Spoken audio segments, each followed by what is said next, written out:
რა არის ჩემთვის რაჯე? ჩემთვის ეს არის დიდი სიხარული აქ ყოფნა და კიდევ ცხოვრება ძალიან მყუდრო ცხოვრება არის. მე მიყვარს მყუდროება და პოეზიას უხდება მყუდროება და სიწყლარი.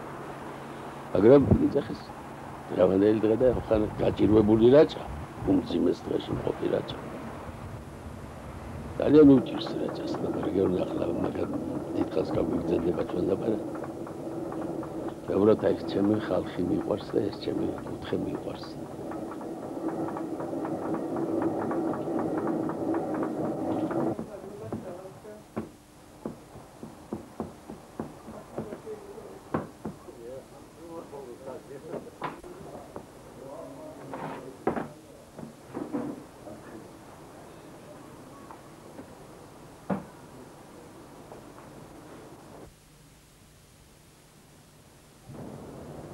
ძალიან უჭირს რაჭას ლაპარაკი, ახლა მაგარ დიდხანს გაგვიგზავნება ჩვენ ლაპარაკი.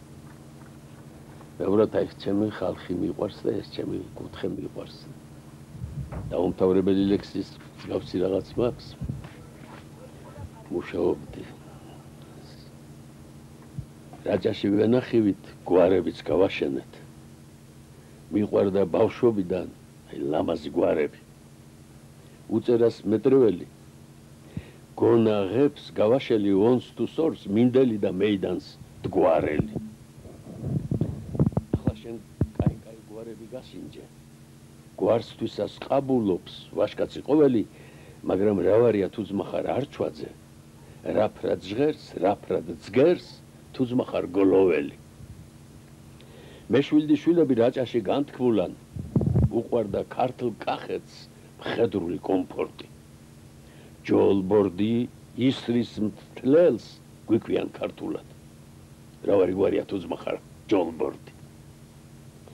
ოცნება ბავშვური გვარს ლამას ეტრფოდა, დავწუხდი სირუხეს მეჩემი გვარისას. სანამ ყრმას ალერსით ილია მეტყოდა, გვარს დაშნად საქმე და სახელი ალესავს. გულს ამოვიჭერი საქმე და სახელი, საქვეყნო სიკვდილი და საქვეყნო სამსახური. მას მერე მესმოდა ამაღი ძახილი და მელანდებოდა სამშობლოს გაზაფხული. ილიას მოძღვრება ხომ სულში ვაცხოვრე, გვარს ესრეთ უფერულს და უცნობს ჩემამდე, ხომ რაღაც უწამლე, ხომ რაღაც შევმატე, 1000-ში ერთს მაინც ხომ დავამახსოვრე. რაჭაში ვენახივით, გვარებიც გავაშენეთ, მიყვარდა ბავშვობიდან ლამაზი გვარები, უწერას მეტრეველი, გონაღებს გავაშენებ. კონსტრუქტორს მინდელი და მეიდანს თქვარენ. და კიდევ არის ჩემთვის რაჭა ჩემი საყვარელი მეგობრები დღევანდელი, ვინც ჩემთან ერთად ცხოვრობს ახლა დღეს და ვისთან ერთადაც მე ვცხოვრობ და ის ხალხი რო არ იყოს აქ. რო არ იყოს იგივე რომელი ერთი ჩამოვთვალო, მაგრამ ჩემი რეზო ნოდარიშვილის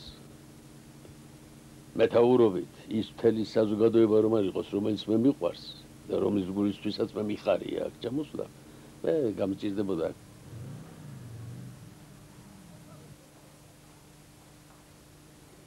ამას ჩვენ გავაკეთებ ახლა უკვე ძალიან ძნელია, მაგრამ გავაკეთებ 4-5 წუთში და ძენი გვექნება ჩვენ მოდვიოთ აქედან უკვე სტაბილურად და დღე-დღე იქნება და პირადად ჩემთვის გამართლებულია საუბარი რომ რეზო არის რაიონის გამგებელი, იმიტომ რომ რაიონს აქვს ესე იგი პური, ელექტროენერგია, საწვავი და ეს ელემენტარული პირობები იმისი რომ ადამიანმა ცოტა ნორმალურად იცხოვროს. ყველა იმაში მისაღებია და განსაკუთრებით სიკვდილდებო სამყაროში. ამ გესების ბიზნესი ეგრევა, სერგესების რომელიც პროექტი ჩვენ არის ნებისმიერი რაიონის ჯერ პრობლემა. ჩვენ ოთხივე ბიზნესი გამახადა, ამ ბიზნესი გამახატებული არის ქართული ენა და ინგლისური ენა და თითოეული გესტი ოთხივე ბიზნესია და ორთვეში გადავდეთ ის რომ ჩვენ მეყოლა ძალიან ძლიერი ინვესტორი ისეთი მათებია რომ საქართველოში ასეთი არ არის შეიძლება ის მოგვიწევს. მივახციეთ იმას რომ ბიზნეს გეგმა გავაკეთეთ საკმაოდ ნორმალურ დონეზე.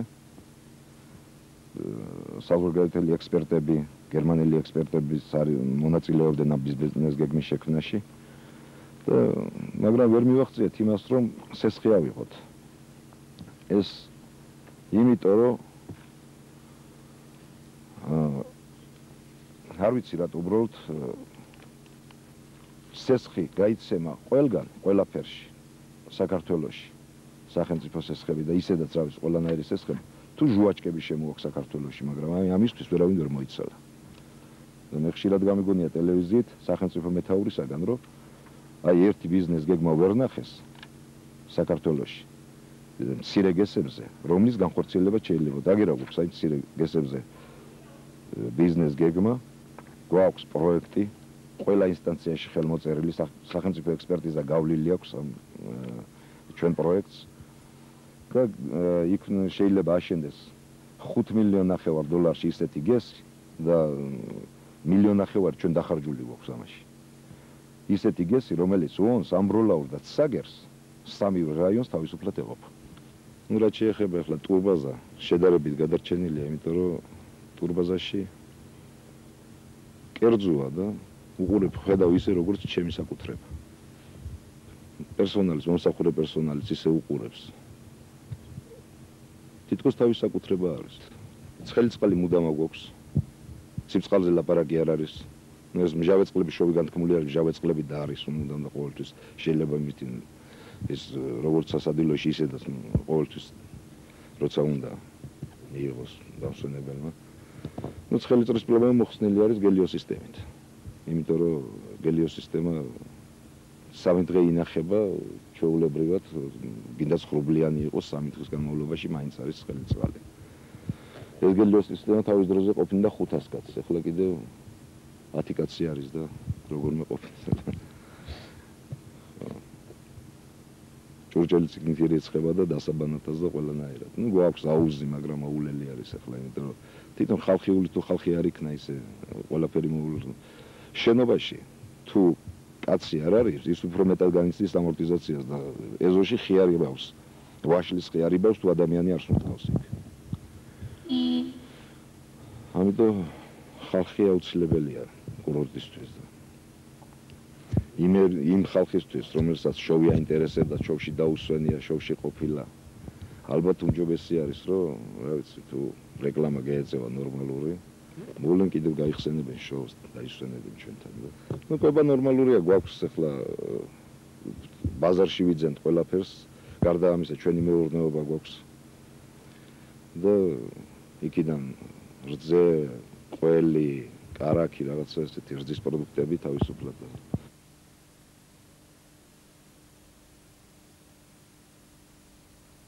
შოუ აშენდა დაახლოებით 80 წლის წინათ. ერთი კარგი პიროვნების ინიციატივით და 5 წელიწადში ეს კურორტი იყო საკავშირო კურორტების დონეზე და ალბათ საბჭოთა კავშირი მაშინია საბჭოთა კავშირის მასშტაბით არავინ არაცერთი კურორტი არ ჯობდა. შეიძლება ჯობდა, მაგრამ ყოველ შემთხვევაში უპირველეს რიგში იყო. მას შემდეგ ძარცვალენ და დღემდე მივახციეთ იმას, რომ დღეს აღარაფერი აღარ დაგვრჩა.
იქ თავიდან ბავშვობაში სკოლაში რო სწავლობდი, ხატვის ნიჭი მქონდა და იმდენად დიდი შეფასებას აძლევდნენ ბავშვები, რომ უკვე მხატვარს მეძახოდნენ.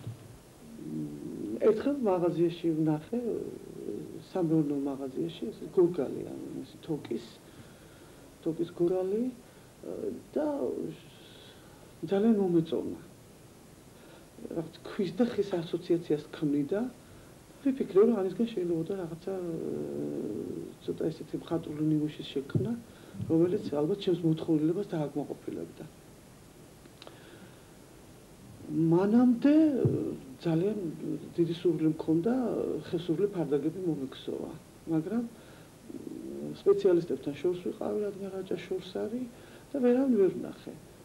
გადავწყვიტე მე, რომ ჩვეულებრივი საქსოვი ჩხირებით, აი ტანსაცმლის საქსოვი ჩხირებით გამეკეთებინა ფარდაგი. ამ ფარდაგმა ძალიან დიდი მოწონება დაიმსახურა და უკვე მე მომეცა იმის საშუალება, რომ მე მუშაობნა სისტემატიურად. პირველი გამოფენა მქონდა ხალხური შემოქმედების სახლში. გამოფენებში მონაწილეობდი კიდევ მოსკოვში, იალტაში, პერსონალური გამოფენები მქონდა რაიონებში, ამბროლაურში, ულმში. ხალხთან კონტაქტი და გამოფენა, ნებისმიერი გამოფენა ან რომელიმე გამოფენაში მონაწილეობის მიღება სტიმულს მაძლევს. სხვა ეხლა წამლების თაობაზე დედაჩემი იყო გოცირიძის ქალი. ბუხვიდან, სოფელი ბუხვიდან. და გოცირიძეების ოჯახი საერთოდ წინა თითქმის საუკუნის წინ და დიდი ხნის წინ იყვნენ ესე იგი მკურნალი ექიმები. მაშინ ექიმები არ იყვნენ, ესე იგი პროფესია არ არსებობდა, სახალხო მედიცინას ემსახურებოდნენ. ეს ის კი არა რომ ლოცულობენ და თან ისე მკურნალობენ და უბრალოდ აი პირდაპირ ამზადებდნენ წამას, როგორც დაუშვათ აფთიაქში ამზადებენ დღეს. და მკურნალობდნენ. და იმ ოჯახში ესეთი ტრადიცია იყო. უნდა გააგრძელოს ეს ტრადიცია ოჯახის რძალმა და არა ქალიშვილმა. იმიტომ რომ ეს საგვარეულოს ის არის, რა ქვია, საგვარეულო საიდუმლოება და ის უნდა დარჩეს ოჯახში და დაუშვათ სხვა გვარზე არ უნდა გადავიდეს. მე ვარჩენ ესე იგი ბოტკინს, სიმჭლეს, დამწრობას, ეგზემას, მუნი, ალერგიის სხვა სახეობას, სოკოს.